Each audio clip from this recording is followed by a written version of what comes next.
일단 많은 분들께 심려 끼쳐드리고 이런 일 벌어지게 돼서 정말 죄송합니다. 정말 죄송합니다. 그리고 앞으로 검찰 조사에 성실하게 임하도록 하겠습니다. 오늘 증거인멸 시도했다라는 보도도 나왔는데요. 독일에서 증거인멸 시도한 적이 있으신가요? 아니요, 그런 적 없습니다. 법원에서 이런 결정 내려줄 거라고 생각을 하셨어요? 전혀. 또 심정적으로 좀 다시 청구가 온다면 어떤 심정이시겠어요? 네, 또 그러면 이제 실질심사 가서 제가 억울한 부분 판사님께 말씀드리고 또 똑같은 일을 해야 된다고 생각합니다. 어떤 점이 제일 억울하신 것을? 네. 어떤 부분이 특히나? 알지 못하는 일들이 많아서 그러니까 네, 그런 게 좀 억울하다기보다는 왜 몰랐을까 하는 그런 부분도 있고요. 그래서 많은 드릴 말씀이 없어서 네, 여쭤보시는 거에 다 정확히 되게 대답을 못 드리기 때문에 죄송하게 생각합니다. 네, 법정에서 직접 말씀을 많이 하시면서 우시면서 말씀하셨다는데 그 부분 중에서 말씀하신 것 때문에 진심으로 국민들께 사과한다 이런 부분을 있었다는데 어떤 부분에서 그렇게 미안하고 억울하셔서 이렇게 눈물까지 흘리게 되셨는지.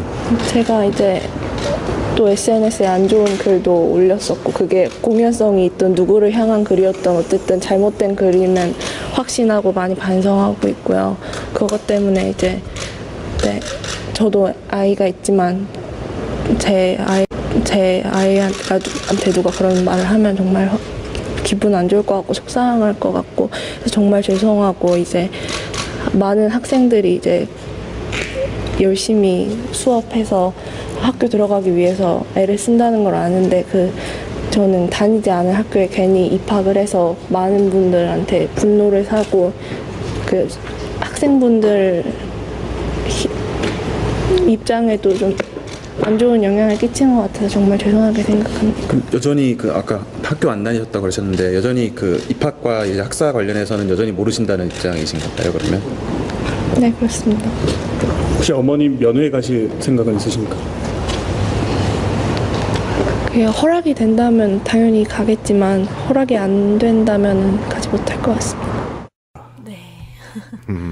그 정유라 구속영장 청구됐을 때 어떻게 될 거라고 예상들 하셨나요? 당연히 구속될 거라고 생각하지 않은 사람이 없지 않았나요, 거의? 그래요. 박근혜도 구속되고 최순실도 그렇게 됐는데 네.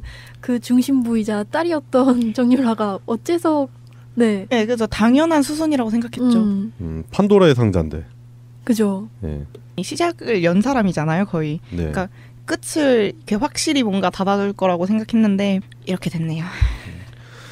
예상 밖으로 영장이 기각돼서 그런지 분위기가 되게 안 좋아요. 여론도 되게 안 좋은 것 같고 다시 촛불을 들어야 하나 이런 여론이 많은 것 같습니다. 근데 사실 이거 영장 전담 판사분이 박근혜 구속 당시에 결정을 내렸던 판사분이라고 하시더라고요. 네. 그래서 뭔가 이해해보려고 노력했어요. 그래서 타당한 이유가 있는 걸까? 네. 일단은 혐의에 대해서 정유라는 계속 부정을 하고 있죠. 네, 그래서. 계속해서 모른다, 엄마가 시켜서 나는 했을 뿐이다라고만 주장하고 있는데 그 전략이 어느 정도 먹혀 들어간 게 아닌가 약간 이렇게 보시는 분들도 있더라고요. 전 이해가 안 되는 게 심지어 자기가 개명된 네. 건지도 모르고 그런 얘기하는 거 보면은 네. 일단은 정유라가 덴마크에 체류하고 있는 동안 변호사들이 가서 정유라에 많이 접촉을 했다고 하니까 그런 부분에 대해서 이미 충분히 트레이닝이 있지 않았을까라는 네. 의심을 할 수밖에 없죠. 진술 태도를 지켜본 검찰 관계자의 얘기에 따르면 철부지 20대로 보이려고 아주 철저히 준비를 한 듯 했다 이렇게 얘기를 했거든요. 네.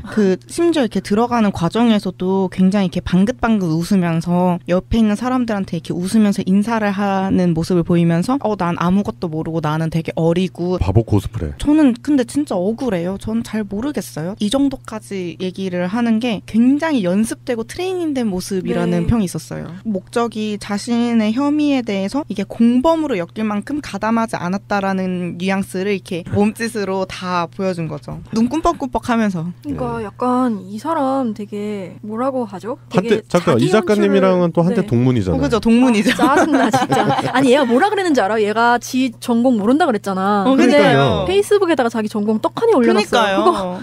이게 기가 말이 안 막히더라고. 돼요. 거짓말한 거잖아요. 그러니까 네. 자기 연출을 되게 잘하는 것 같아요. 보면은 이 당시 귀국했을 때도 보면 약간 초췌한 듯한 모습을 하고 있었어요. 근데 이렇게 보면요, 렌즈를 우선 끼고 있고 눈썹과 피부톤이 굉장히 뚜렷한 걸 볼 수가 있거든요. 그러니까 약간 어느 정도 드라마에 나오는 배우처럼 자기가 연출을 하고 있었던 것처럼 보여요. 그 네. 박근혜가 머리를 약간 이렇게 풀어 헤치는 그런 연출. 네, 약간 그런 것처럼 보여요. 네. 네. 조윤선이 그런 모습을 보였잖아요. 아, 그 머리 부시시 해가지고 안 씻고 네. 나오는 것처럼. 마치 그런 모습을 보이니까 무슨 진짜 범죄자들 중에 약간 반성 안 하는 범죄자들이 보이는 그런 모습 있잖아요. 딱 카이저 소재? 그렇게 보여요. 네, 네. 그 쩔뚝쩔뚝 하다가 갑자기 또박또박 걸어가는. 옷차림도 일단 보면 수수한 옷차림이고 미드 같은 데서 법원 드라마 보면은 변호사들이 별의 별짓을 해서 그 범죄자를 무고한 시민으로 만들기 위해서 이미지 트레이닝 막 그런 거 막 엄청 시키고 막 그러는데 네. 그런 걸 받은 것 같은 흔적이 많이 있고요. 저는 사실 예상은 했어요. 몇 번 기사로도 사실 나왔었거든요. 이 정유라가 들어올 때 바로 이권대제는 아닐 수도 있다. 이런 얘기가 있긴 있었어요. 그럴 수도 있다고 생각을 했던 게 일부러 노리고 그랬을 수도 있어요. 사실 지금 뭐 검찰이 개혁됐지 사실 법원이 개혁된 건 아니거든요. 그래서 그럴 수도 있다고 생각할 수 있는데 어쨌든 긴장은 바짝 하고 있어요. 그런데 얘네들이 굳이 이렇게 괜히 놔줬을 건 아닌 것 같고 일부러 놔줬을 수도 있다고 생각해요. 그러니까 그 정유라가 지금 네. 덴마크에서 1월 2일부터 계속 같이 있었던 거예요. 그러니까 5개월 동안 같이 있었던 거예요, 내내. 환경이 좋긴 하지만 결국에는 구치소고. 근데 환경이 무지하게 좋던데요? 네, 많이 좋긴 한데. 아니 식사가 뷔페로 나와. 진짜요? 채식 막 이렇게 네. 골고루 다 돼 있고 그리고 룸을 봤는데 우리 집보다 더 좋던데? 거의 호텔룸이죠. 진짜 한 몇 성급 호텔 정도 되는 그런 느낌. 과연 교정시설이 맞나 싶을 정도로 잘 돼 있긴 하더라고요. 뭐 일단 그 얘기는 중요한 게 아니니까. 그렇다고 해도 그러니까 결국에는 갇혀 있었다는 거죠. 근데 그런 사람을 분위기 자체는 막 들어오자마자 잡혀갈 것처럼 막 분위기를 만들어가지고 데리고 와놓고서는 갑자기 놔준다? 그럼 본인이 생각하기에 굉장히 기쁘지 않겠어요? 마음이 이렇게 업되겠지. 네, 확 업될 거 아니에요. 아, 그러면은 그 5개월 동안 억눌려 있던 본성이 튀어날 거란 말이죠. 허허 실실 작전? 그간에 이 사람이 뭐 행보나 성향들이 이제 보였었잖아요. 네. 그런 걸 비추어 봐서도 이 사람은 그냥 풀어놓기만 해도 100% 다시 감옥으로 들어올 사람이에요. 제가 봤을 때는. 일단은 우리가 그동안 보았던 정유라는 자제력이 없는 사람. 네. 절제가 안 되죠. 본인 감정 컨트롤도 안 되고 그렇기 때문에 SNS 사건이 벌어진 거라고 생각이 들거든요. 그러니까 그 상황에서는 굳이 자기가 SNS를 해서 화제를 만들 필요가 없었는데 네. 그게 어마어마하게 증폭이 돼버린 거예요. 결국 그것 때문에 촛불이 벌어졌다고 해도 과언이 아닐 정도로. 그러니까 정유라가 돌발 행동을 하는 거가 정유라 쪽 변호사들한테도 부담감이 되는 그런 요소가 아닐까 싶어요. 저는 크라임 듣다가 네. 알게 됐는데 그 범죄자들이 아무리 치밀하게 범행을 하고 계획을 해도 그게 한두 번 먹혀 들어가면 그때부터 안심을 하기 시작한다 그러더라고요. 네. 그래서 그때부터 실수를 하거나 경고망동을 하는 행동을 보이면서 결국엔 덜미가 잡히게 된다라는 말이 들었거든요. 그래서 지금 상황도 약간 그런 것 같아요. 아직도 나를 이렇게 살살 놓아주네라고 아까 병훈이 말씀하신 것처럼 여기서 뭔가 실수나 럭비공 같은 행동이 튀어나오는 타이밍이 될 수도 있겠네요. 제발 그랬으면 좋겠습니다. 네. 근데 그 제가 봤던 거에서는 검찰 분위기가 조금 정 씨의 수사에 큰 비중을 두지 않을 분위기라고도 기사가 나오더라고요. 그래서 검찰 쪽에서도 그런 분위기가 좀 흘러나와서 제가 한국일보 기사를 봤는데 그 윤석열 서울중앙지검장도 주변에다가 계속 애가 뭘 알겠냐 약간 이런 식으로 얘기를 좀 많이 했던 걸로 알려져 있대요. 그래서 정유라 수사는 국정농단과 관련한 사실관계 입증보다는 어떤 무죄를 주장하는 최 씨의 이런 심경의 변화를 일으키기 위한 수단? 유용한 카드? 이런 걸로 애초에 쓰려고 생각하는 게 아니냐 하는 추측도 있더라고요. 그 영화 공공의 적 네. 2 보면은 이제 강철중이 갑자기 검사로 나오잖아요. 1편에서는 형사였는데. 그 공공의 적 2를 보면 이제 엄태웅이 정준호의 하수인인데 막 문을 열고 뭐 그 엄태웅의 심리를 자극하는 얘기를 막 하는 거예요, 검사들이. 그랬더니 엄태웅이 그 멘붕이 오는 거지. 네. 그래서 갑자기 국밥을 허겁지겁 먹다가 갑자기 강철중한테 그 정준호가 다음 행방에 대해서 이렇게 불어버리게 만드는 그런 고도의 심리전도 영화적인 요소긴 하겠지만 그 현실에서도 가능하지 않을까 그런 생각이 좀 듭니다. 네. 제가 생각하기에는 해외 불법 자금들이 널려 있잖아요. 네, 많죠. 조 단위로 널려 있는 그 자금들에 접근한다던가 갇혀 있는 어머니를 구하기 위해서 청탁을 한다든가 뭐 사소하게 주변 사람들 폭행한다든가 뭐 약물을 사용한다든가 해서 다시 감옥에 아마 갈 것 같아요. 그렇게 되면은 그 과정에서 핵심 인물들한테 전화를 한다든가. 그렇죠. 네, 그렇게 되면서 이 검찰의 수사망이 갑자기 이제 급물살을 타게 되는.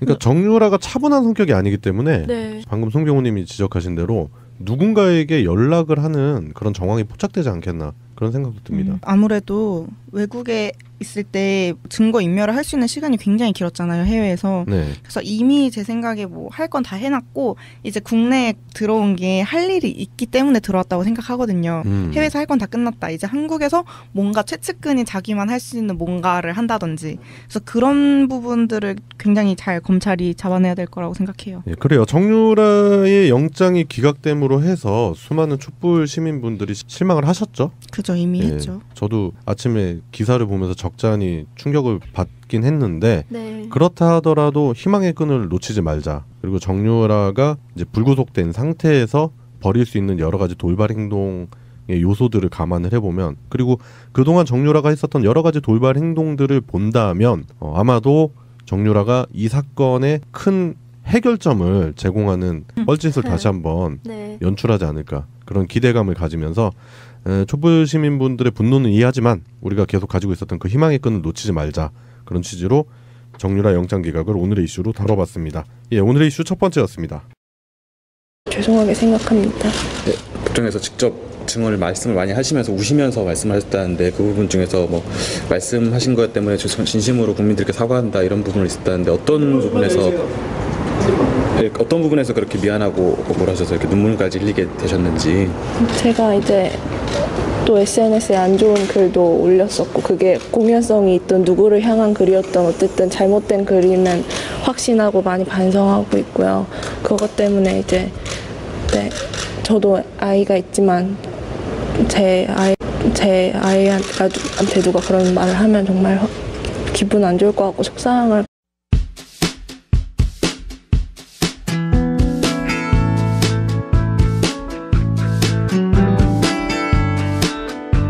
네, 일단 많은 분들께 심려 끼쳐드리고 이런 일 벌어지게 돼서 정말 죄송합니다. 정말 죄송합니다. 그리고 앞으로 검찰 조사에 성실하게 임하도록 하겠습니다.